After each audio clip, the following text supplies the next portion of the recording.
نحمده ونستعينه ونستغفره ونعوذ بالله من شرور أنفسنا ومن سيئات أعمالنا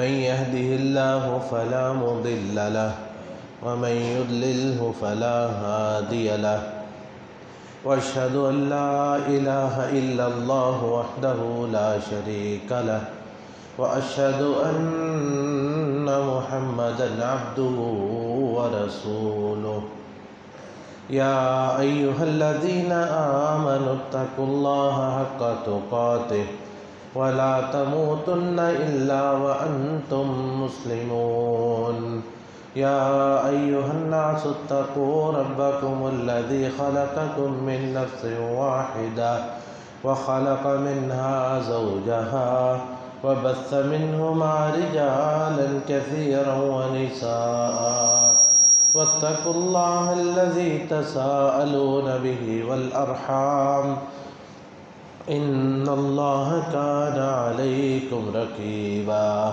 يا أيها الذين آمنوا اتقوا الله وقولوا قولا سديدا يصلح لكم أعمالكم ويغفر لكم ذنوبكم ومن يطع الله ورسوله فقد فاز فوزا عظيما أما بعد فإن خير الحديث كتاب الله وخير الهدي هدي محمد صلى الله عليه وسلم ألا إن شر الأمور محدثاتها وكل محدثة بدعة وكل بدعة ضلالة الضلالة في النار۔ عزیزان گرامی، معزز بہنوں اور بیٹیوں، پچھلے خطبہ جمعۃ المبارک میں حقوق الاولاد یعنی جو بچوں کے ماں باپ کے ذمہ حقوق ہیں اس کے بارے میں ہم بیان کر رہے تھے۔ بہت ساری چیزیں جو ہم نے بیان کی، ہم نے یہ ذکر کیا تھا کہ بچوں کے لیے سب سے پہلے تو انسان کو ایک نیک صالح بیوی اس کو اختیار کرنا چاہیے تاکہ اس کی اولاد کی تربیت کے لیے ایک اچھی ماں مہیا ہو۔ بچے کے پیدا ہونے کے بعد اس کا اچھا نام رکھنا، اس کو گڑتی دینا اور اس کو اس کا عقیقہ کرنا، پھر عطیہ دینے میں بچوں میں برابری کرنا، ان کے ساتھ محبت کا سلوک کرنا، پیار کا سلوک کرنا اور ان کی تربیت کا اہتمام کرنا، تعلیم کا اہتمام کرنا، یہ ساری چیزیں ہم نے ذکر کی تھی۔ اور ان پر خرچ کرنا اپنی وسعت کے مطابق، اپنی استطاعت کے مطابق۔ تو یہ ساری چیزیں بیان کرنے کے بعد ایک بڑا ہی اہم نقطہ جہاں پہ وقت ختم ہونے کے بعد ہم گفتگو جاری نہ رکھ سکے، اس کو انشاءاللہ آج ہم نپٹاتے ہیں، وہ ہے بچوں کی اچھی تربیت کرنا۔ اور یہ بچوں کے حقوق میں سے سب سے اہم اور سب سے ضروری حق ہے، اور یہ حق وہ ہے کہ جو تمام حقوق پر فائق ہے اور سب پر یہ سبقت لے جانے والا ہے اور سب سے زیادہ اہمیت کا حامل ہے۔ بچوں کی تعلیم اور تربیت یہ والدین کی ذمہ داری ہے، باقی ہدایت دینا یہ اللہ رب العزت کا کام ہے۔ بہت ساری ایسی مثالیں موجود ہیں کہ تعلیم و تربیت کے باوجود اگر بچے سدھرتے نہیں ہیں تو یہ اللہ رب العزت کا اختیار ہے اور اللہ رب العزت کے فیصلے ہیں جیسا وہ چاہتا ہے۔ لیکن بنیادی طور پر بات یہ ہے کہ زیادہ تر اور اکثریت یہ ہے کہ جیسی تربیت کی جاتی ہے بچہ ویسا ہی ہوتا ہے۔ عام طور پر عام قاعدہ یہ ہے، باقی شاذ و نادر یا معمولی کمی بیشی وہ ہوتی ہے، ہر معاملے میں ہوتی ہے۔ نبی علیہ السلام نے ارشاد فرمایا کہ کل مولود یولد علی الفطرہ، ہر بچہ جو ہے وہ فطرت پہ پیدا ہوتا ہے، فَأَبَوَاهُ يُهَوِّدَانِهِ أَوْ يُنَصِّرَانِهِ أَوْ يُمَجِّسَانِهِ۔ ہر بچہ فطرت اسلام پہ پیدا ہوتا ہے، لیکن اس کے والدین اگر یہودی ہیں تو اسے یہودی بنا دیتے ہیں، اگر نصارہ ہے عیسائی ہیں تو اسے عیسائی بنا دیں گے، اگر وہ مجوسی ہیں تو وہ اسے مجوسی بنا دیتے ہیں۔ اور یہ ایک عام قاعدہ ہے کہ یہودیوں کے بچے یہودی ہوتے ہیں، مسلمانوں کے بچے مسلمان ہوتے ہیں، عیسائیوں کے عیسائی ہوتے ہیں۔ ٹھیک ہے نا؟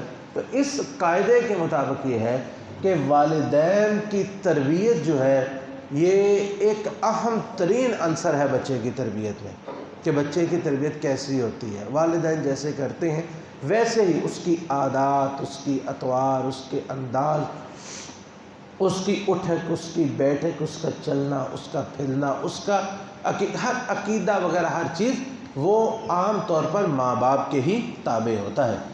تو اس لیے نبی علیہ الصلاۃ والسلام نے ارشاد فرمایا کہ کلکم راعٍ فمسئول عن رعیتہ، صحیح بخاری کے اور مسلم کی روایت ہے کہ ہر ایک تم میں سے بڑا ہے کسی خاندان کا یا کسی ذمہ دار ہے، اور ہر شخص سے اس کی ذمہ داری کے بارے میں پوچھا جائے گا۔ اور پھر آپ نے اس کی تفصیل بیان فرمائی، آپ نے فرمایا فالامیر الذی علی الناس راع وهو مسئول عنہم، جو لوگوں کا امیر ہے، سربراہ حکومت ہے، وہ اپنی رعایا کا ذمہ دار ہے اور اس سے ان کے بارے میں پوچھا جائے گا۔ والرجل راع علی اہل بیتہ، اور ہر شخص اپنے گھر والوں کا ذمہ دار ہے وہ، اور اس سے اس گھر والوں کے بارے میں اس سے پوچھا جائے گا۔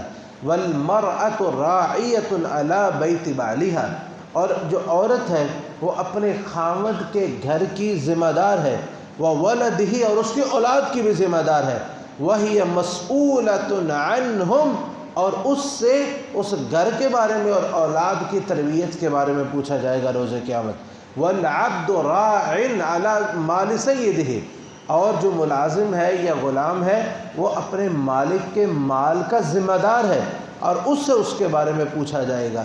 فَكُلُّكُمْ رَاعٍ وَكُلُّكُمْ مَسْئُولٌ عَنْ رَعِيَّتِهِ، ہر بندہ کسی نہ کسی چیز کا ذمہ دار اور نگران ہے، اس سے اس نگرانی کے بارے میں پوچھا جائے گا۔ اور اسی لیے اللہ رب العزت نے قرآن مجید میں ہمیں حکم دیا کہ اے ایمان والو قُوا أَنفُسَكُمْ وَأَهْلِيكُمْ نَارًا، کہ اپنے آپ کو اور اپنے گھر والوں کو جہنم کی آگ سے بچاؤ۔ گھر والوں میں بیوی، بچے اور جو بھی آپ کی ذمہ داری میں ہے وہ سارے کے سارے لوگ اس میں داخل ہو جاتے ہیں۔ تو وہ کس طرح ان کو جہنم کی آگ سے بچاؤ، اس کے بارے میں علی رضی اللہ تعالی عنہ امیر المؤمنین فرماتے ہیں کہ ادبوہم علموہم، ان کو ادب سکھاؤ اور ان کو دین کی باتیں سکھاؤ، ان کی تعلیم و تربیت کا اہتمام کرو۔ حضرت عبداللہ ابن عباس رضی اللہ تعالی عنہما وہ اس آیت کی تفسیر میں فرماتے ہیں کہ اعملوا بطاعت اللہ واتقوا معاصی اللہ، کہ خود بھی اللہ کی اطاعت کے مطابق کام کرتے رہو اور اس کی نافرمانی سے بچتے رہو۔ وَمُرُوا أَهْلِيكُمْ بِالذِّكْرِ يُنْجِيكُمُ اللَّهُ مِنَ النَّارِ، اور اپنے گھر والوں کو بھی اللہ کے ذکر کی تربیت ان کی کرتے رہو، اللہ تم سب کو جہنم کی آگ سے محفوظ رکھ دے گا۔ اور قتادہ رحمہ اللہ بہت بڑے مفسر تابعی ہیں، وہ اس کی تفسیر میں فرماتے ہیں کہ یأمرہم بطاعت اللہ، کہ قُوا أنفسکم وأہلیکم نارا کا کیا مطلب ہے؟ فرماتے ہیں کہ یأمرہم بطاعت اللہ وینہاہم عن معصیت اللہ، کہ وہ اپنے گھر والوں کو اور اپنے بچوں کو اللہ کی اطاعت کا حکم دے اور اللہ کی نافرمانی سے روکے۔ وَأَن يَقُومَ عَلَيْهِمْ بِأَمْرِ اللَّهِ وَيَأْمُرُهُمْ بِهِ، اور اللہ کے اوامر ان تک پہنچاتا رہے اور ان کو اللہ کے احکام بتاتا رہے۔ وَيُسَاعِدُهُمْ عَلَيْهِ، اور اس پہ ان کی مدد کرتا رہے۔ فَإِذَا رَأَيْتَ لِلَّهِ مَعْصِيَةً، اور جب دیکھے کہ اللہ کی نافرمانی ہو رہی ہے تو قَدَعَتْهُمْ عَنْهَا وَزَجَرَتْهُمْ عَنْهَا، تو وہ ان سے روکے اور اس پہ ان کو ڈانٹے اور سختی سے ان کو اللہ کی نافرمانی سے روکے۔ تو اس لیے بچوں کی تربیت کرنا اور دنیاوی تربیت تو ایک جگہ پہ کہ دنیاوی ادب و آداب سکھائے جائیں، سب سے پہلے دینی تربیت جو ہے وہ بچوں کی لازمی ہے، کیونکہ دنیا تو اللہ نے دینی ہی دینی ہے جیسی دینی ہے، دنیا سب سیکھ لیتے ہیں، اصل چیز ہے کہ ان کو دین سکھانا، یہ سب سے اہم بات ہے۔ اس لیے نبی کریم صلی اللہ علیہ وسلم نے ارشاد فرمایا کہ تمہارا بچہ جب بولنے لگے تو پہلا لفظ اس کو اللہ سکھاؤ۔ کیا سکھاؤ؟ اللہ۔ اور یہ بات ویسے تجرباتی بات ہے کہ سب سے آسان لفظ سیکھنے والا وہ اللہ ہے۔ یعنی جو بچہ جب بولتا ہے نا وہ توتلا ہو یا کوئی بھی ہو، جس طرح بھی، سب سے آسان لفظ اس کے لیے بولنا وہ اللہ ہوتا ہے، کیونکہ زبان کو جیسے حرکت دیتا ہے، آسان ترین لفظ اللہ، یہ سب سے پہلے اسے سکھاؤ، اور اس کے بعد جب اس کی سمجھ آئے، شعور آئے، تو سب سے پہلے اللہ کی توحید اسے سکھلاؤ۔ جیسا سورہ لقمان میں اللہ رب العزت نے ذکر فرمایا، وَإِذْ قَالَ لُقْمَانُ لِإِبْنِهِ وَهُوَ يَعِظُهُ يَا بُنَيَّ لَا تُشْرِكْ بِاللَّهِ إِنَّ الشِّرْكَ لَظُلْمٌ عَظِيمٌ، کہ لقمان علیہ السلام جب اپنے بچے کو وصیت کرتے تو پہلی وصیت کیا ہے کہ بیٹے کبھی اللہ کے ساتھ شرک نہ کرنا، ان الشرک لظلم عظیم، بے شک جو شرک ہے یہ بہت بڑا ظلم ہے۔ ہم یہ سمجھتے ہیں کہ ہم چونکہ ایسے گھرانوں میں پیدا ہوئے ہیں، توحید ہماری گڑتی میں شامل ہے، بچوں کو توحید سکھانے کی ہمیں ضرورت ہی نہیں ہے، وہ سیکھے۔ یقین کریں مجھے ایک افسوس ہوا، ایک بہت بڑی علماء کی مجلس تھی اور اس میں شیوخ الحدیث بھی بیٹھے تھے اور ایک بڑے بڑے مشہور خطیب موجود تھے، اور کوئی نہ تربیت کی بات ہو رہی تھی، تو میں نے وہاں پہ ذکر کیا کہ اسکول تھا، کہ اسکول کے بارے میں کہ اس کو ایسا بنایا جائے کہ اس میں یہ سکھایا جائے گا، یہ میں نے کہا آپ دیکھیں، آپ توحید سے ابتدا کیوں نہیں کرتے؟ ہم اب دیکھیں کہ کتنی ضروری چیز ہے، آپ توحید کا نام بھی نہیں لے رہے۔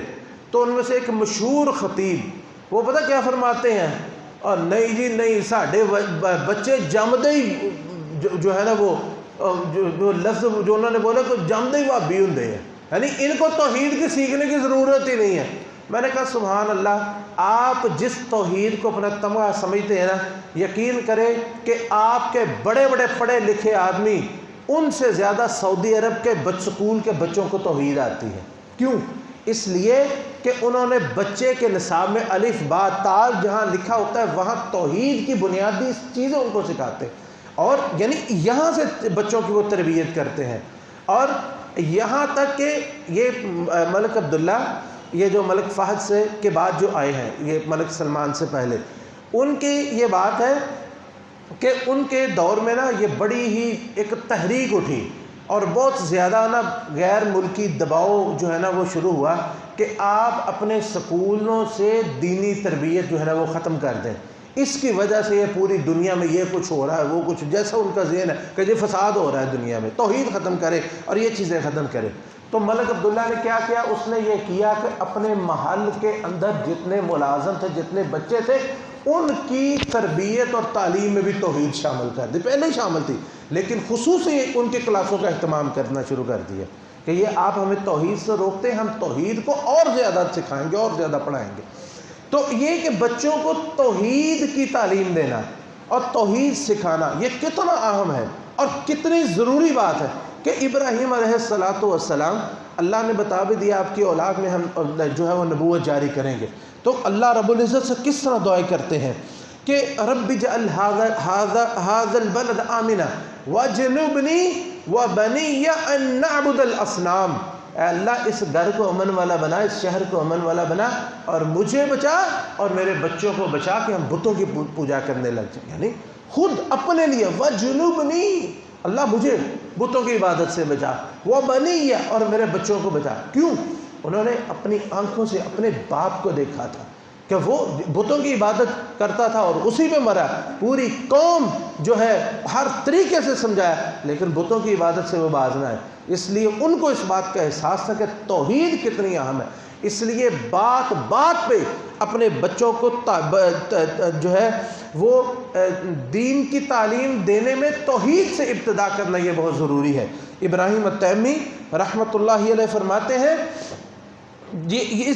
اسی آیت کی تفسیر میں کہ وَجْنُبْنِي وَبَنِيَّ أَن نَّعْبُدَ الْأَصْنَامَ، کہتے ہیں وَمَن يَأْمَنُ الْبَلَاءَ بَعْدَ الْخَلِيلِ، کہ خلیل اللہ کے بعد کون وہ شخص ہے جو اپنے آپ کو سمجھے کہ اس مصیبت سے میں محفوظ ہوں، میں بچا ہوا ہوں، مجھے کوئی فکر نہیں ہے توحید کی، توحید تو میرے گھر کا جو ہے وہ کھیل ہے، توحید میں تو میں پیدا ہوا ہوں۔ ابراہیم علیہ السلام جب یہ دعا کرتے ہیں تو ان کے بعد کون شخص ہے جو اپنے آپ کو شرک سے محفوظ سمجھتا ہے، جو اپنے آپ کو سمجھتا ہے جی میں کبھی بھی شرک نہیں کر سکتا اور کبھی شرک میرے گھر میں داخل نہیں ہو سکتا۔ اس لیے بچوں کی ابتدا کریں، بچوں کی تربیت اور تعلیم کی ابتدا توحید سے کریں۔ نبی کریم صلی اللہ علیہ وسلم چھوٹے سے بچے عبداللہ بن عباس رضی اللہ عنہ انہیں پاس بٹھاتے ہیں، یا غلام انی اعلمک کلمات، اے بچے میں کچھ باتیں سکھاتا ہوں، ذرا غور سے سیکھنا، احفظ اللہ تجدہ تجاہک، بچے ہمیشہ اللہ کا کو یاد رکھنا تو دیکھے گا اللہ تیرے سامنے، ہر مصیبت میں تو اپنے ساتھ پائے گا۔ احفظ اللہ تجدہ تجاہک وَإِذَا اسْتَعَنْتَ فَاسْتَعِنْ بِاللَّهِ، جب بھی مدد مانگنی ہے تو کس سے مانگنی ہے؟ اللہ سے مانگنی ہے۔ یہ وہ باب ہے جس سے شرک کی ابتدا ہوتی ہے، مدد مانگنے سے۔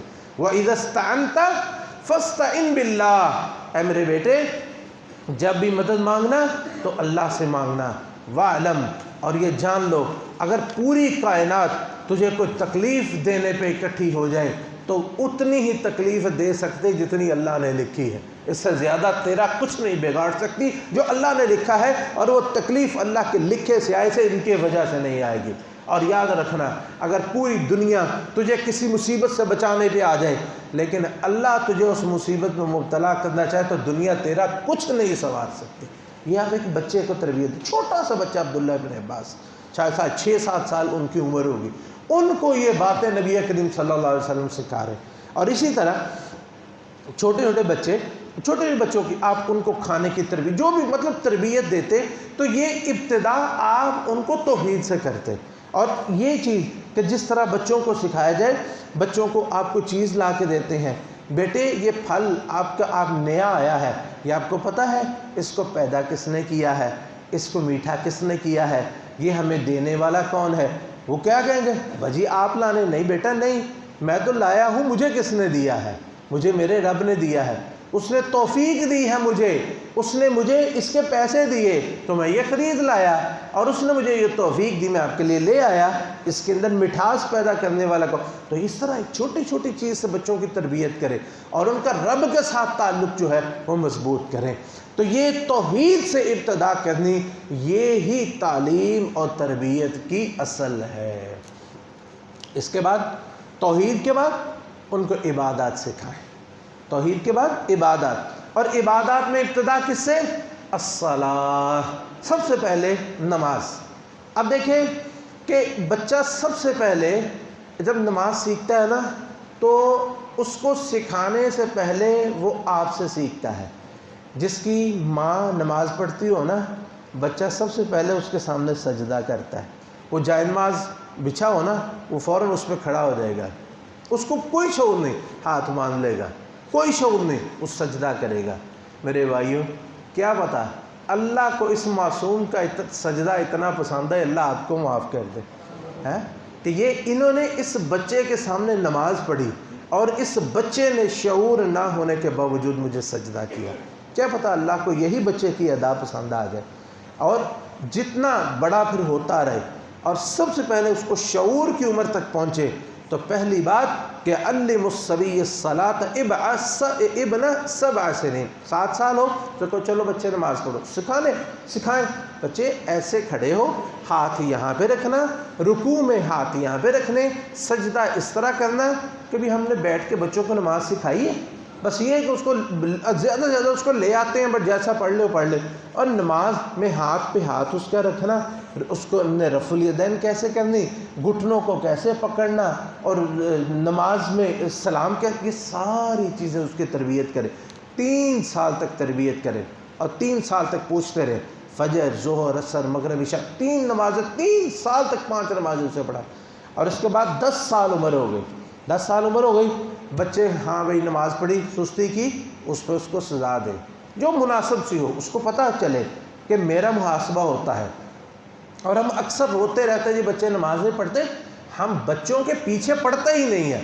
یقین کریں کہ اگر ہم نماز کو صرف سکول کے برابر ہی درجہ دے دیں، سکول کا درجہ، حالانکہ نماز جو ہے وہ تو اس کا اور سکول کا کمپیریزن کوئی نہیں ہے، سکول کو ضروری نہیں ہے، لیکن ہم کیا کرتے ہیں کہ بچے کا اگر 6 بجے کا ٹائم ہے تو 6 بجے بچہ سکول، اگر 8 بجے کا ٹائم ہے تو 8 بجے سکول، اگر انہوں نے کہا نا آدھے بچے آج آدھے کل تو آدھے آج آدھے کل جائیں گے، اگر انہوں نے کہا نا جی کہ ٹیوشن کا ٹائم یہ ہے تو اس وقت پہنچیں گے، بچے وہاں پہنچ نہیں سکتے، رکشے لگوائیں گے، اگر رکشے کا خرچہ نہیں ہے سائیکل پہ خود چھوڑ کے آئیں گے، اس لیے کہ ہمیں پتہ ہے کہ بچے جاہل ان پڑھ رہ جائیں گے اور لوگوں کے سامنے ان کو بات کرنے کی تمیز نہیں آئے گی، بڑے ہوں گے ان کو نوکری ملازمت نہیں ملے گی، بڑے ہوں گے لکھنا پڑھنا نہیں آئے گا۔ لیکن نماز کو ہم نے اتنی اہمیت دی، ہم سمجھتے ہیں، کہتے کیا ہے، نماز ہمارا دل، نماز ہماری جان، لیکن نماز کو ہم سکول کی معمولی تعلیم جتنا مرتبہ بھی نہیں دیتے۔ اور کیا ہے کہ نماز دیکھیں، سب سے پہلی بات یہ ہے کہ آپ بچے یہ نہیں دیکھتے آپ کہتے کیا ہیں، بچے یہ دیکھتے ہیں کہ آپ کرتے کیا ہیں۔ اگر آپ فجر کی نماز میں سوئے ہوئے ہوں اور کہیں جی بچے نماز کے لیے اٹھتے نہیں ہیں، تو اس میں قصور کس کا ہے؟ جو ابا جی سوئے اور اماں جی سوئے ان کا قصور ہے کہ بچوں کا قصور ہے؟ اب خود ان کے سامنے اٹھتے نہیں ہیں اور ان کو کہتے ہیں جی یہ اٹھتے نہیں ہیں۔ اگر آپ نے بچوں کی تربیت کرنی، سب سے پہلے کر کے دکھائیں، ان کو نماز پڑھ کے دکھائیں، وقت پہ مسجد پہ پہنچ کے دکھائیں، فجر کے وقت میں ان کو اٹھائیں۔ جس طرح میں نے شیخ ابن باز رحمۃ اللہ علیہ کئی دفعہ میں نے ذکر کیا کہ وہ ریڈیو پہ ان کا پروگرام ہوتا تھا، اذاعت جو ہے وہ نور علی الدرب کے نام سے۔ ان سے ایک عورت نے سوال کیا، کہتی جی میں اپنے بچوں کو صبح نماز کے لیے اٹھاتی ہوں، تھک جاتی ہوں، بچے نہیں اٹھتے، میں ان کو اتنا کچھ کہتی ہوں پھر بھی نہیں اٹھتے، اتنا کچھ، کیا میں اس سے بری ہوں؟ میں اب بری ہوں نا، گناہ تو بچوں کے ذمہ، میرے تو نہیں۔ تو شیخ نے پتہ کیا پوچھا؟ شیخ پوچھتے ہیں مجھے ایک بات بتائیں، کمرے میں اگر آگ لگ جائے، آپ کے بچے اندر سوئے ہوئے، آپ انہیں اٹھائیں وہ نہ اٹھیں، تو کیا آپ انہیں چھوڑ کے باہر آ جائیں؟ کہنے لگے نا نا نا نا، میں تو ان کو گھسیٹوں گی، گھسیٹ کے مجھے کچھ ہو جائے، لیکن میں اپنے بچوں کو بچانے کے لیے انہیں کمرے سے باہر لے کے ضرور آؤں گی۔ تو شیخ نے پوچھا کہ یہ دنیا کی آگ، اس پہ تجھے اتنا خطرہ ہے تو جہنم کی آگ سے ڈر نہیں لگتا؟ کچھ بھی ہو، ان کو کھینچنا پڑے، ان پہ پانی گرانا پڑے، بچے کی بد اخلاقی کا بے شک خطرہ ہو، بچے ہوتا ہے نا، بچے لو جی اوکھے ہوں دے جی، بدتمیزی کرتے ہیں جی، یہ کرتے رہیں، 100 دفعہ کرتے رہیں، کیا آپ کو اپنی عزت پیاری ہے یا بچے کی آخرت پیاری ہے؟ اور آپ کی عزت اس میں بڑھے گی، کم نہیں ہوگی۔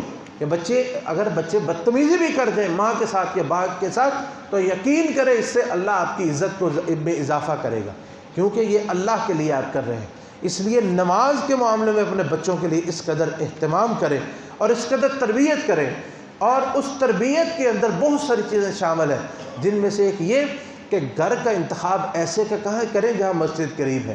جیسے ابراہیم علیہ السلام کہاں سے بچے کو اٹھایا، کہاں پہ جا کے بٹھایا، اور کیا کہا کہ یا اللہ میں نے اپنے بچوں کو اس لیے بٹھایا ہے، ربنا لیقیموا الصلاۃ، اے اللہ تاکہ یہ تیرے گھر کے قریب رہے اور نمازیں پڑھتے رہے، میں نے یہاں پہ ان کو بٹھایا۔ یہ اس لیے ان کی یہ نیت تھی بیت اللہ میں بچوں کو چھوڑنے کی، حکم تو رب کا تھا لیکن نیت اس میں اچھے ساتھ بنا لی کہ ربنا لیقیموا الصلاۃ فاجعل افئدۃ من الناس تهوی الیہ، اللہ میں نے ان کو جنگل میں بٹھا دیا ہے، اب کائنات کو پھیرنا تیرا کام ہے۔ دیکھیں پوری دنیا کیسے مکے کی طرف دوڑتی چلے جاتی ہے، پیسہ مال دولت سب کچھ خرچ کرتی ہے کہ اللہ ہمیں بیت الحرام میں نماز پڑھنے کی توفیق عطا فرما۔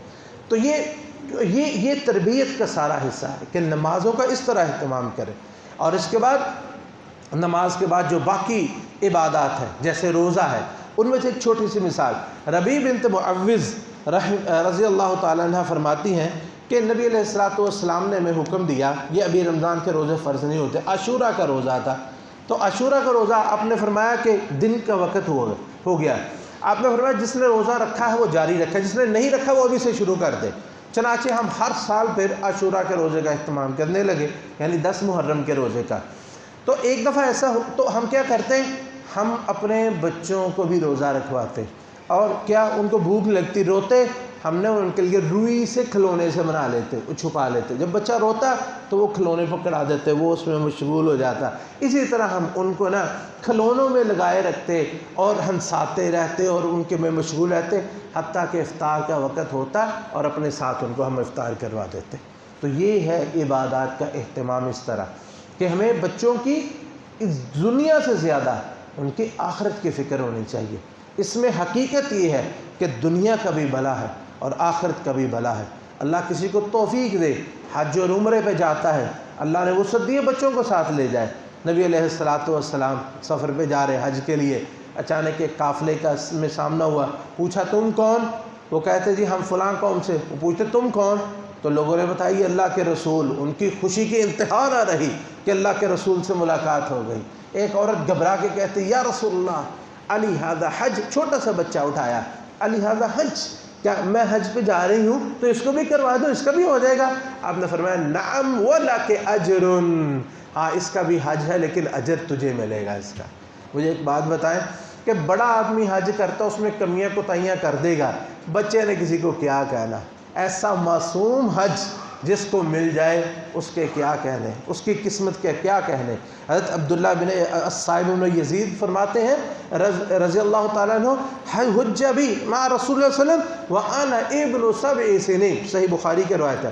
فرماتے ہیں کہ نبی علیہ الصلوۃ والسلام کے ساتھ مجھے بھی حج کے لیے میرے والدین لے گئے اور میری عمر صرف 7 سال تھی، 7 سال کی عمر میں انہوں نے حج کروایا۔ تو یہ جو تربیت جو ہے وہ بچوں کی اس طرح تمام معاملات میں، عبادات میں توحید سے ابتدا کر کے، اور اسی طرح جو ہے وہ نماز، وہ روزہ اور زکوٰۃ اور حج، یہ تمام چیزوں میں بچوں کو اللہ کے راستے میں خرچ کرنے کی توفیق جو ہے وہ تربیت کرے۔